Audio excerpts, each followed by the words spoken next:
Hey guys, welcome to A1 Vlogs. ನಾನು ಸುಜಾತಾ. ಹೇಗಿದ್ದೀರಾ ಎಲ್ಲರೂ ಚೆನ್ನಾಗಿದ್ದೀರಾ ಅಂತ ಅನ್ಕೊಂಡಿದೀನಿ.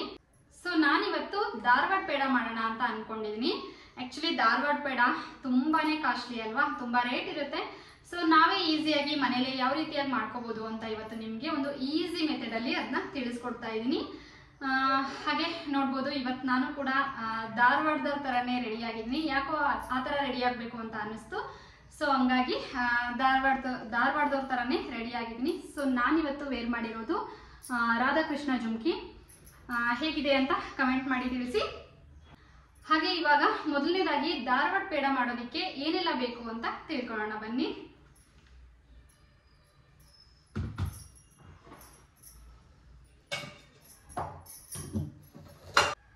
ಧಾರವಾಡ ಪೇಡ ಮಾಡೋದಕ್ಕೆ ಮೊದಲನೇದಾಗಿ ನಾನಿಲ್ಲಿ ಸಕ್ಕರೆ ತೊಗೊಂಡಿದ್ದೀನಿ.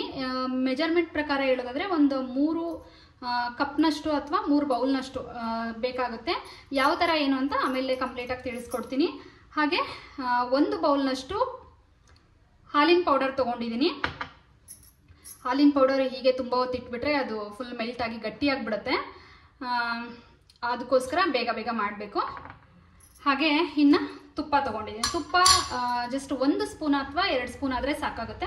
ನೋಡಿ, ಮೊನ್ನೆ ನಾನು ಮಾಡಿದ್ನಲ್ಲ ಅದೇ ತುಪ್ಪ ಎಷ್ಟು ಮರಳಾಗಿ ಬಂದಿದೆ ಗೊತ್ತಾ. ಇನ್ನೂ ಯಾರಾದರೂ ಆ ಒಂದು ವಿಡಿಯೋನ ನೋಡಿಲ್ಲ ಅಂದರೆ ಡಿಸ್ಕ್ರಿಪ್ಷನಲ್ಲಿ ವಿಡಿಯೋ ಲಿಂಕ್ ಹಾಕಿರ್ತೀನಿ, ನೋಡಿ ತುಪ್ಪ ಎಷ್ಟು ಮರಳಾಗಿ ಬಂದಿದೆ ಅಂತ ಹೇಳಿಬಿಟ್ಟು. 1 ಸೇರ್ ಬೆಣ್ಣೆಯಿಂದ ಆಗಿರ್ತಕ್ಕಂಥ ತುಪ್ಪ ಇದು. ಸೊ ಮೊದಲನೇದಾಗಿ ನಾವು ಬೂರಾ ಸಕ್ಕರೆ ಮಾಡ್ಕೋಬೇಕಾಗತ್ತೆ. ಬೂರಾ ಸಕ್ಕರೆ ಅಂತ ಅಂದ್ರೆ ಆಲ್ಮೋಸ್ಟ್ ಎಲ್ರಿಗೂ ಗೊತ್ತಿರುತ್ತೆ ಯಾವ ರೀತಿ ಅಂತ ಹೇಳ್ಬಿಟ್ಟು. ನಾರ್ಮಲ್ ಆಗಿ ನಾವು ಸಕ್ಕರೆನ ಮಿಕ್ಸಿಲಿ ಹಾಕ್ಬಿಟ್ಟು ಪುಡಿ ಮಾಡ್ಕೊಂಡು ಹಾಕಿದ್ರೆ ಅದು ಅಷ್ಟೊಂದು ರುಚಿಯಾಗಿ ಬರೋದಿಲ್ಲ. ಸೊ ಅವಸರಕ್ಕೆ ಏನೋ ಒಂದು ಮಾಡಬೇಕು ಅಂತ ಅನ್ನೋರು ಆ ರೀತಿಯಾಗಿ ಮಿಕ್ಸಿಲಿ ಪುಡಿ ಮಾಡ್ಕೊಂಡು ಹಾಕಿ ಮಾಡ್ಬೋದು. ಆದ್ರೆ ಬೇಕರಿ ಸ್ಟೈಲಲ್ಲಿ ನಮಗೆ ಸ್ವೀಟ್ಗಳೆಲ್ಲ ಬರಬೇಕು ಅಂದ್ರೆ ಆ ಒಂದು ಟೇಸ್ಟ್ ಅಲ್ಲಿ ಬರೋದಿಲ್ಲ. ಸೊ ಇದಕ್ಕೆ ಬೂರಾ ಸಕ್ಕರೆನ ನಾವು ಮಾಡ್ಕೊಳ್ಳೇಬೇಕಾಗುತ್ತೆ. ನಾವು ಬೂಂದಿಗೆಲ್ಲ ಬಳಸಿರ್ತೀವಲ್ವಾ, ಸೊ ಅದೇ ಬೂರಾ ಸಕ್ಕರೆನ ಇವಾಗ ನಾನು ರೆಡಿ ಮಾಡ್ಕೋಬೇಕು. ಬೂರಾ ಸಕ್ಕರೆ ಮಾಡ್ಕೊಳ್ಳೋದಕ್ಕೆ ಫಸ್ಟ್ ನಾನು ಒಂದು 3 ಕಪ್ನಷ್ಟು ಸಕ್ಕರೆನ ತಗೋತೀನಿ. ಸೊ ನೋಡಿ, ಈ ಒಂದು ಟೀ ಕಪ್ಪಿಂದ ನಾನು 3 ಕಪ್ನಷ್ಟು ತಗೋತಾ ಇದ್ದೀನಿ. ಮೆಜರ್ಮೆಂಟ್ ಅಳತೆಲಿ ನಮಗೆ ಕರೆಕ್ಟ್ ಆಗಿ ಬೂರಾ ಸಕ್ಕರೆ ಬೇಕು ಅಂದ್ರೆ ನೀವು ದೊಡ್ಡ ಬೌಲಲ್ಲಾದ್ರೂ ತಗೋಬಹುದು ಅಥವಾ ಈ ರೀತಿ ಚಿಕ್ಕ ಕಪ್ಪಲ್ಲಾದ್ರೂ ತಗೋಬಹುದು. ಆದ್ರೆ 3 ಕಪ್ನಷ್ಟು ಅಥವಾ 3 ಬೌಲ್ನಷ್ಟು ಅಳತೆ ಮೆಜರ್ಮೆಂಟ್ ಅಲ್ಲಿ ನೀವು ತಗೋಬೇಕಾಗುತ್ತೆ. ಸಕ್ಕರೆ ಉಳಿದ್ರು ಕೂಡ ನಾವು ಮತ್ತೆ ಏನಾದ್ರೂ ಸ್ವೀಟ್ ಮಾಡಿದಾಗ ಅದನ್ನ ಯೂಸ್ ಮಾಡ್ಕೋಬಹುದು. ಆದ್ರೆ ಮೆಜರ್ಮೆಂಟ್ ಪ್ರಕಾರ ಅದು ಕರೆಕ್ಟ್ ಆಗಿ ಬೂರಾ ಸಕ್ಕರೆ ಬರಬೇಕು ಅಂದ್ರೆ ನಾವು 3 ಕಪ್ ಸಕ್ಕರೆನ ಬಳಸಲೇಬೇಕು. ನೋಡಿ, ಈ ರೀತಿ ನಾನು 3 ಕಪ್ ಸಕ್ಕರೆನ ಇವಾಗ ಬಳಸ್ತಾ ಇದ್ದೀನಿ. ನಾನಿಲ್ಲಿ ಬೂರಾ ಸಕ್ಕರೆ ಮಾಡ್ಕೊಳ್ಳೋದಕ್ಕೆ ಸೊ ಇವಾಗ ಸ್ಟವ್ ಮೇಲೆ ಒಂದು ಬಾಣಲಿನ ಇಟ್ಕೊಂಡಿದ್ದೀನಿ. ಇವಾಗ ಇದಕ್ಕೆ ನಾನು ಒಂದು 3 ಕಪ್ನಷ್ಟು ಸಕ್ಕರೆನ ಸೇರಿಸ್ಕೊತಾ ಇದ್ದೀನಿ. ನೀವು ಬೌಲಲ್ಲಿ ತೊಗೊಳ್ಳೋದಾದರೆ 3 ಬೌಲ್ನಷ್ಟೇ ತೊಗೋಬೇಕಾಗುತ್ತೆ. ಸೊ ಸಕ್ಕರೆ ಎಕ್ಸ್ಟ್ರಾ ಮಿಕ್ಕುತ್ತೆ, ಅದು ಮಿಕ್ಕಿದ್ರೆ ನೀವು ಮತ್ತೆ ಬೇರೆ ಏನಾದರೂ ಸ್ವೀಟ್ಗೆ ಬಳಸ್ಬೋದು. ಆದರೆ ಅಳತೆ ಪ್ರಕಾರ ತೊಗೊಂಡ್ರೆ ಬೂರಾ ಸಕ್ಕರೆ ಕರೆಕ್ಟಾಗಿ ಬರುತ್ತೆ, ಅದಕ್ಕೋಸ್ಕರ. ಸೊ ಇವಾಗ 3 ಕಪ್ ಸಕ್ಕರೆಗೆ 1 ಕಪ್ನಷ್ಟು ನಾನು ಇಲ್ಲಿ ನೀರನ್ನು ಸೇರಿಸ್ಕೊಂಡಿದ್ದೀನಿ. ಸೊ ಇವಾಗ ಇದನ್ನ ಚೆನ್ನಾಗಿ ನಾವು ಮಿಕ್ಸ್ ಮಾಡ್ಕೋಬೇಕಾಗುತ್ತೆ. ಸೊ ಇವಾಗ ಫಸ್ಟು ಮಿಕ್ಸ್ ಮಾಡುವಾಗ ಲೋ ಫ್ಲೇಮಲ್ಲಿ ಇಟ್ಕೊಂಡು ಮಿಕ್ಸ್ ಮಾಡ್ಕೊಳ್ಳಿ. ನೊರೆ ಯಾವಾಗ ಬರೋಕ್ಕೆ ಶುರುವಾಗುತ್ತೋ ಆವಾಗ ಐ ಫ್ಲೇಮಲ್ಲಿ ಇಟ್ಕೊಂಡು ನೋಡಿ, ಇವಾಗ ನಾನು ಐ ಫ್ಲೇಮಲ್ಲಿ ಇಟ್ಕೊಂಡು ಚೆನ್ನಾಗಿ ಮಿಕ್ಸ್ ಮಾಡ್ಕೊಳ್ತಾ ಇದ್ದೀನಿ. ತುಂಬ ನೊರೆ ಜಾಸ್ತಿ ಕಾಣಿಸಿದ ತಕ್ಷಣ ಸ್ಟವ್ನ ಆಫ್ ಮಾಡಿಬಿಡಿ. ಸೊ ನೋಡಿ, ಇವಾಗ ಸ್ಟವ್ ಆಫ್ ಮಾಡಿದ್ದೀನಿ. ತುಂಬ ಥಿಕ್ನೆಸ್ ಆಗಿದೆ. ಇವಾಗ ಇದನ್ನ ನಾವು ಸ್ಟವ್ ಆಫ್ ಮಾಡಿಕೊಂಡೇ ಕೈ ಬಿಡ್ದೇ ಚೆನ್ನಾಗಿ ಮಿಕ್ಸ್ ಮಾಡ್ಕೋಬೇಕು. ಸ್ಟವ್ನ ಆನ್ ಮಾಡ್ಕೋಬೇಡಿ, ತುಂಬ ಅಂಟ್ಕೊಂಡ್ಬಿಡುತ್ತೆ. ಹಾಗಾಗಿ ಸ್ಟವ್ ಆಫ್ ಮಾಡಿಕೊಂಡು ಈ ರೀತಿ ಮಿಕ್ಸ್ ಮಾಡಿಕೊಂಡ್ರೆ ಆ ಬಾಣಲಿ ಬಿಸಿಗೆ ಸಕ್ಕರೆ ಎಲ್ಲ ಈ ರೀತಿ ಗಟ್ಟಿಯಾಗಿಬಿಟ್ಟು ಬೂರಾ ಸಕ್ಕರೆ ರೆಡಿ ಆಗುತ್ತೆ. ಸೊ ನಾನು ನೊರೆ ಬಂದ ಮೇಲೆ ಸ್ಟವ್ನ ಆಫ್ ಮಾಡಿಕೊಂಡು ಈ ರೀತಿಯಾಗಿ ಮಿಕ್ಸ್ ಮಾಡ್ತಾ ಇದ್ದೀನಿ. ಕೈನ ಒಂಚೂರು ಕೂಡ ಬಿಡಬಾರ್ದು. ಸೊ ನಾನು ಸ್ವಲ್ಪ ಸ್ಲೋ ಮಾಡಿದೆ, ಹಂಗಾಗಿ ಈ ರೀತಿ ಗಂಟಾಗಿದೆ. ಇದನ್ನೇನು ಒಂದು ಜರಡಿಲಿ ಸೋಸ್ಕೊಂಡು ಎಲ್ಲ ಗಂಟನ್ನು ಕೂಡ ಒಡ್ಕೋಬೋದು. ಸೊ ಆದರೆ ಕೈ ಬಿಡ್ದೇ ಚೆನ್ನಾಗಿ ಇದನ್ನ ಮಿಕ್ಸ್ ಮಾಡಿಕೊಂಡು ಮಾಡಬೇಕಾಗುತ್ತೆ. ಸೊ ಮೆಥಡ್ ಯಾವ ರೀತಿ ಅಂತ ನಿಮಗೆ ಕಂಪ್ಲೀಟಾಗಿ ಅರ್ಥ ಆಗಿದೆ ಅನ್ಕೋತೀನಿ. ಇನ್ನೂ ಒಂದು ಸರಿ ಹೇಳ್ತೀನಿ ನೋಡಿ. ಸಕ್ಕರೆ ಕರಗೋವರೆಗೂ ಲೋ ಫ್ಲೇಮಲ್ಲಿ ಇಟ್ಕೊಂಡು ಸಕ್ಕರೆ ಕರಗಿದ ನಂತರ ಐ ಫ್ಲೇಮಲ್ಲಿ ಇಟ್ಕೊಂಡು ಮಿಕ್ಸ್ ಮಾಡ್ಕೋಬೇಕು. ಯಾವಾಗ ನೊರೆ ಜಾಸ್ತಿ ಬರೋದಕ್ಕೆ ಶುರುವಾಗುತ್ತೋ ಸೊ ಆವಾಗ ಸ್ಟವ್ನ ಆಫ್ ಮಾಡ್ಕೊಳ್ಳಿ. ಫುಲ್ ಪಾಕ ಎಲ್ಲ ಮಾಡ್ಕೊಳ್ಳೋ ಅವಶ್ಯಕತೆ ಏನಿರೋದಿಲ್ಲ. ಆಮೇಲೆ ಸ್ಟವ್ ಆಫ್ ಮಾಡಿಕೊಂಡು ಇದನ್ನ ಚೆನ್ನಾಗಿ ಮಿಕ್ಸ್ ಮಾಡ್ಕೋತಾ ಬಂದರೆ ಇದು ಗಟ್ಟಿ ಆಗಿಬಿಡುತ್ತೆ.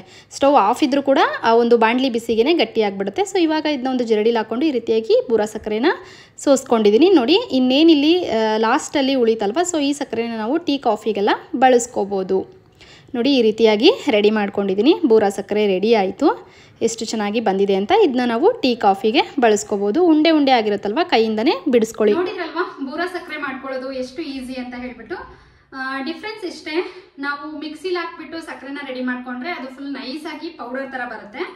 ಅದೇ ನಾವು ಬೂರಾ ಸಕ್ಕರೆ ಮಾಡ್ಕೊಂಡ್ರೆ ನೋಡಿ ಈ ರೀತಿ ಚಿರೋಟಿ ರವೆ ಇರುತ್ತಲ್ವಾ, ಸೊ ಆ ರೀತಿ ರವೆ ರವೆಯಾಗಿ ಬರುತ್ತೆ.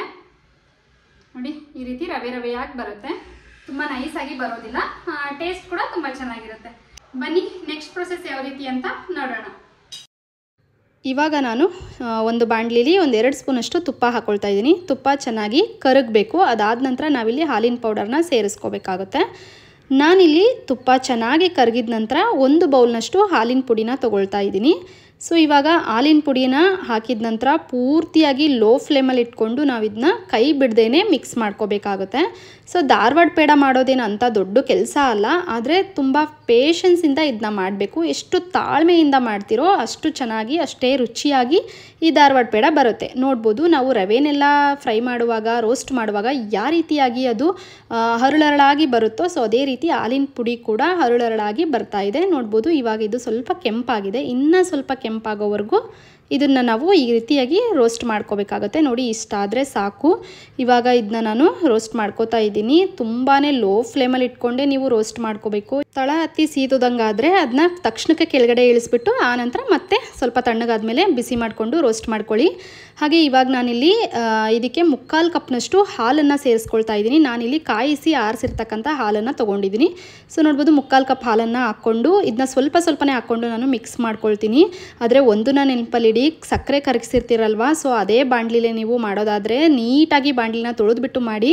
ಸಕ್ಕರೆ ಅಂಶ ಇದ್ದರೆ ಹಾಲಿನ ಪುಡಿ ತಳ ಹತ್ತಿಬಿಡುತ್ತೆ. ಇಲ್ಲಾಂದರೆ ನೀವು ನೆಕ್ಸ್ಟ್ ಪ್ರೊಸೆಸ್ಗೆ ಏನು ನೀವು ಹಾಲಿನ ಪೌಡರ್ನ ರೋಸ್ಟ್ ಮಾಡ್ಕೋತೀರೋ ಆ ಪ್ರೊಸೆಸ್ಗೆ ನೀವೇನು ಮಾಡಬೇಕು ಅಂದರೆ ಬೇರೆ ಬಾಣಲಿ ಬೇಕಾದರೂ ಬಳಸ್ಬೋದು. ಇಲ್ಲ ನಾವು ಕರೆಕ್ಟಾಗೆ ಮಾಡ್ತೀವಿ ಅಂದರೆ ಬಾಣಲಿನ ಸಕ್ಕರೆ ಎಲ್ಲ ಕರಗಿಸಿದಾದ ನಂತರ ನೀಟಾಗಿ ತೊಳ್ಕೊಬೇಕಾಗತ್ತೆ. ಅದನ್ನು ಮಾತ್ರ ಮರಿಬೇಡಿ. ಇವಾಗ ನೋಡಿ 3/4 ಕಪ್ ಹಾಲನ್ನು ಪೂರ್ತಿಯಾಗಿ ಹಾಕ್ಕೊಂಡು ನಾನು ಇದನ್ನ ಈ ರೀತಿಯಾಗಿ ಗಟ್ಟಿ ಆಗೋವರೆಗೂ ಕೈ ಬಿಡ್ದೇನೆ ತಿರುಗಿಸ್ಕೊಳ್ತಾನೇ ಇದ್ದೀನಿ.